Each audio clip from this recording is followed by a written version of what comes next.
Soyez les bienvenus dans cette édition. Si vous nous rejoignez, voici les titres de votre journal. Une femme sur 4 victime de violences en Nouvelle-Calédonie. Constat sans appel alors que se déroule aujourd'hui la journée internationale de lutte contre les violences faites aux femmes. En France, Emmanuel Macron s'est exprimé pour évoquer le déconfinement en métropole. Premiers allégements du dispositif dès ce samedi. Le président de la République qui s'est également exprimé sur les vaccins. Il pourrait être disponible avant la fin de l'année pour les plus fragiles.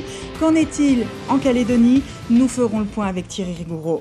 Dernière ligne droite pour les candidats au baccalauréat 2020. Première épreuve demain jeudi avec la philosophie. Nous serons tout à l'heure avec les lycéens de Poindimier plongés dans les dernières révisions. Et puis les sports avec la Coupe de Noël de Va'a, un événement convivial et festif qui se déroule ce samedi. Vous avez jusqu'à ce soir 17h pour vous inscrire. Mercredi 25 novembre, journée internationale de lutte contre les violences faites aux femmes, alors qu'une femme sur 4 déclare avoir été déjà victime d'agressions en Calédonie. Des actions ont lieu un peu partout aujourd'hui sur le territoire, notamment à Rivière-Salée, où la mairie propose une journée de partage et de sensibilisation à la maison de quartier. Alix Madec. C'est tout d'orange vêtu et avec le sourire aux lèvres que les mamans de l'association Aubertin de la Vallée des Colons ont souhaité participer à la journée internationale pour l'élimination des violences à l'égard des femmes. Objectif de cette première rencontre, libérer la parole sur le sujet. Il y a trop de femmes encore qui sont dans le silence, puis c'est dur pour les femmes de parler, quoi. Qu'est-ce qu'il faudrait changer ? Qu'il y ait un peu plus d'écoute par rapport aux femmes qui sont les plus touchées. Une trentaine d'élèves du lycée du Grand Nouméa ont également participé à leur façon au travers d'une exposition photographique, un projet porté depuis 2 ans, outil de prévention présenté dans divers établissements scolaires, notamment à Bourail, mais aussi du côté de l'île des Pins. Atkinson Rowenka, élève de BTS du Grand Nouméa. C'était important personnellement parce que dans ma famille, il y a eu des violences conjugales. Donc je pense qu'à travers ces photos, j'ai pu m'exprimer et montrer ce que c'était. Il faut commencer dès le plus jeune âge. Donc c'est pour ça qu'on intervient aussi dans les collèges pour commencer la prévention le plus tôt possible. Des élèves mobilisés, tout comme les professionnels qui tentent d'établir un réseau local afin d'accompagner les victimes, à l'image des spécialistes de la protection maternelle et infantile du centre de santé de la famille, qui travaillent depuis un peu plus d'1 an avec les services de police. Sylviane Cordonnier, puéricultrice et victimologue. La violence, elle commence dans le ventre maternel et c'est pour éviter la reproduction de la violence de génération en génération. C'est une sensibilisation, il faut former les professionnels de tout genre, que ce soit les sages-femmes, les médecins, les orthophonistes,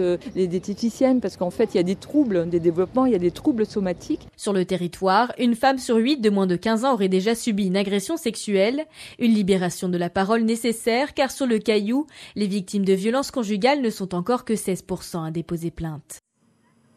Et il y a 1 an, tout juste, le gouvernement décidait justement de faire de la lutte contre ces violences une cause de la mandature. En novembre 2019, un plan de 90 mesures élaboré avec les acteurs de terrain a été présenté. Où en est-on dans la mise en œuvre ? On fait le point avec Anne-Claire Lévesque. Parmi les besoins qui ont émergé lors du Grenelle, celui de trouver des structures d'accueil adaptées aux réalités de la vie en brousse, où les foyers souvent éloignés du lieu de vie des victimes ne correspondent pas aux besoins des femmes victimes de violences. Des places en famille d'accueil vont donc être créées. Isabelle Chamorro, membre du gouvernement en charge du dossier. Ça existe déjà aux îles Loyauté par exemple, donc là ça se développe sur la Grande Terre. Donc ce sont des familles d'accueil en milieu coutumier pour répondre à des urgences et il était aussi impératif que les coutumiers puissent s'inscrire et s'investir sur cette problématique qui touche tout le monde. Prise en charge mais aussi information et prévention. Le Grenelle a démontré à quel point la question était complexe et impliquait énormément d'acteurs. Tania Philippi est responsable du programme santé sexuelle à l'Agence sanitaire et sociale. Il est clair que ça doit être un travail pluridisciplinaire entre les professionnels autour. La problématique de la femme est une problématique très complexe qui touche beaucoup de domaines et de ce fait, la réponse des acteurs autour doit être pluridisciplinaire. Il faut qu'il y ait les acteurs de la santé, du social, de la justice, de la gendarmerie, de la police. Tout ce monde-là doit travailler ensemble. 1 an après le Grenelle, les chiffres ne baissent pas, bien au contraire. Le nombre de plaintes déposées est en hausse depuis le début de l'année et l'association SOS Violence Sexuelle a enregistré 58 demandes d'aide supplémentaires par rapport à 2019. Mais plutôt qu'une hausse des faits, les autorités comme les associations y voient le signe d'une parole qui se libère. Et ce matin, le gouvernement inaugure le dispositif Aller Vers, un bus qui doit permettre d'apporter l'information partout sur le territoire. Une convention doit également être signée aujourd'hui pour permettre la création de places de familles d'accueil sur la côte Est. Un jeune homme a été poignardé mardi matin à Montravel par son cousin Germain. Évacué au Medipôle, ses jours ne sont pas en danger. L'auteur des coups de couteau était alcoolisé au moment des faits. Il était recherché par les forces de l'ordre dans une toute autre affaire. Il a été placé en détention au camp Est. Direction Yaté à présent, Yaté, où la mairie était bloquée par des membres du collectif Usine du Sud, Usine Pays, et qui est désormais rouverte depuis 2 jours.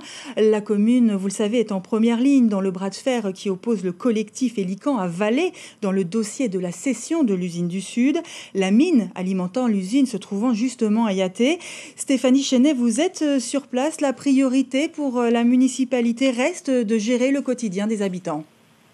Oui, bonjour Charlotte, tout à fait, vous l'avez dit, ici à la mairie de Yaté, le quotidien et les affaires courantes ont repris pour le maire nouvellement élu, Victor Guetcha, et sa première adjointe, Eliane Attiti, que j'ai rencontrée tout à l'heure. C'est la priorité affichée.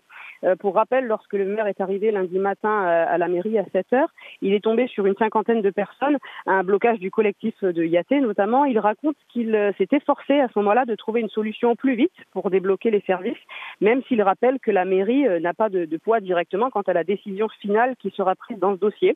Un communiqué de soutien à la démarche de l'ICAN et donc au collectif Usine du Sud, Usine Pays, a donc été publié dans la foulée.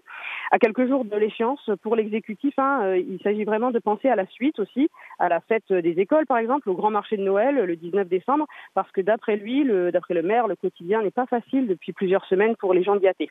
À côté de cela, le maire a tenu à préciser que le départ des 4 conseillers municipaux de son équipe n'avait rien à voir avec le dossier de l'usine du Sud. Il a insisté sur ce point. Il s'agirait d'un problème de règlement intérieur qui impose désormais la présence obligatoire aux conseillers. Et conséquence, il a reçu 4 lettres de démission, des changements qui, d'après lui, ne perturbent en rien la gestion de la mairie. Voilà. C'était Stéphanie Chenet en direct de Yaté pour la première. Merci Stéphanie Chenet. Le dossier de l'usine du Sud qui sera évoqué sans aucun doute demain matin. Le ministre des Outre-mer, Sébastien Lecornu, s'entretiendra en effet avec plusieurs responsables politiques calédoniens, ceux dits du groupe Le Prédour, sur le dossier du nickel. Emmanuel Macron s'est exprimé cette nuit pour nous sur les mesures de confinement en métropole. Il a annoncé un premier allègement ce samedi et si les indicateurs sont au vert, un déconfinement dès le 15 décembre. Le chef de l'État a également évoqué la vaccination. Les premiers vaccins, dit-il, pourraient être disponibles fin décembre pour les plus fragiles. Emmanuel Macron. Notre stratégie repose sur plusieurs vaccins. Certains seront disponibles dès la fin décembre, début janvier, et une seconde génération arrivera au printemps. Notre plan en la matière est clair. D'abord, sécuriser le nombre de doses. Nous l'avons fait avec l'Union européenne et la Commission, en achetant auprès des producteurs, en nous mettant en capacité d'en produire en maximum en Europe, et le nombre de doses étant réparti en fonction de la population de chaque État membre. Les premiers vaccins, sous réserve des résultats des essais cliniques, pourront être administrés dès la validation des autorités sanitaires compétentes. Ensuite, garantir la sécurité sanitaire. Un comité scientifique sera chargé du suivi de la vaccination.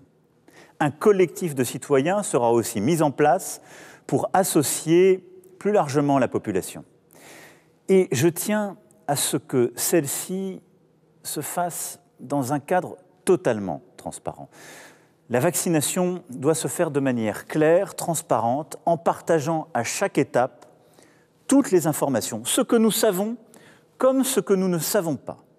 Et je veux aussi être clair, je ne rendrai pas la vaccination obligatoire. Et voilà pour la métropole. Mais qu'en est-il en Nouvelle-Calédonie, certes protégée des Covid, mais où le vaccin permettrait d'envisager une réouverture du transport aérien international? Thierry Rigoureux, il semble que le gouvernement étudie plusieurs pistes. À ce jour, rien n'est encore décidé, mais le gouvernement calédonien et les autorités sanitaires ont déjà élaboré une stratégie vaccinale. Comme dans le reste du monde, en 3 étapes. Il faut d'abord vacciner les professionnels considérés comme indispensables dans la santé, le transport aérien international et certains services administratifs, soit 3000 personnes. Ensuite, toutes les personnes considérées comme vulnérables, c'est-à-dire vacciner systématiquement tous ceux qui ont plus de 65 ans et pour les plus jeunes, celles et ceux qui ont une affection, longue maladie, ayant un risque avec le coronavirus. On pense notamment aux diabétiques. Au total, 40 000 personnes seraient visées. Enfin, la population générale, soit 250 000 personnes. Concrètement, la Nouvelle-Calédonie étant compétente en matière de santé, c'est le pays qui va donc gérer cette campagne de vaccination. Le président du gouvernement a demandé officiellement à l'État si la Nouvelle-Calédonie était éligible à la distribution du stock national et européen de vaccins.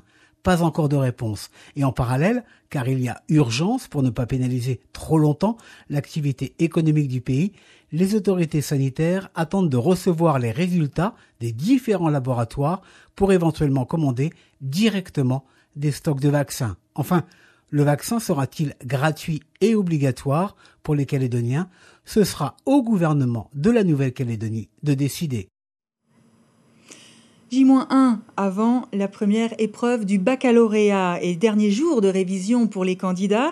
Certains révisent à la maison, mais d'autres préfèrent le faire au lycée pour être encadrés et être sûrs de se concentrer. Je vous propose d'écouter le reportage de Marguerite Poigoun. Elle s'est rendue au lycée Antoine Kella de Poindimier.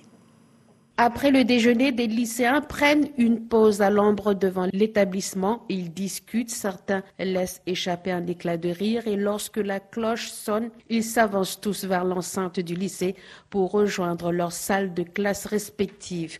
Contrairement à certains de leurs camarades, ils ont choisi de réviser au lycée à l'exemple de Yalenda, Corinne et Alexia. Elles sont toutes les trois en terminale RHC, ressources humaines et communication. Parce que tu as les profs à ta disposition, si tu n'as pas compris quelque chose. C'est moi qui ai choisi de rester au lycée. C'est sûr que si je serai chez moi, je ne vais jamais réviser. Parce que j'aurai la famille. Du coup, je vais aller jouer avec eux, tout ça. Alors quand je suis au lycée, c'est bon, je suis sûre que je vais réviser parce qu'il y a les profs, tout ça. C'est plus mieux au lycée, t'es encadré, t'es suivi par les professeurs alors qu'à la maison tu fais ce que tu veux. On est distraite, on fait pas ce qu'on doit faire en fait. Dernière ligne droite pour les révisions ce mardi après-midi. Pendant une semaine, elles ont profité de la présence de leurs professeurs pour leur poser des questions sur des choses non comprises en histoire géo, en maths, en management par exemple. Et les choses sérieuses, c'est jeudi matin avec l'épreuve de philosophie. Les appréciations sont partagées entre Yalenda, Corinne et Alexia. Je suis pas stressée encore. Je trouve que la philo, elle est facile par rapport aux autres cours. Parce que tu racontes ta vie, quoi. Moi, j'aime pas la philo. Je comprends rien en philo. J'ai écrit trop. C'est quelque chose que j'aime bien. Parce que j'ai suivi en philo cette année, j'ai participé. C'est bien. Ça parle de la vie et tout. C'est en fait pour l'épreuve de philo. Confiante. Ouais. En tout, ils sont 70 élèves qui seront sur les bancs du lycée d'Antoine Kella dès ce jeudi matin. Et en ce qui concerne la Calédonie, ce seront donc 3800 candidats. On leur souhaite bien évidemment à tous bonne chance. C'est la fin de cette édition. Je vous remercie de l'avoir suivi. Prochain rendez-vous avec l'information à 17h en radio, 19h30 en télé pour votre JT présenté ce soir par Thérèse Waya. Excellent après-midi sur les antennes d'NC La Première.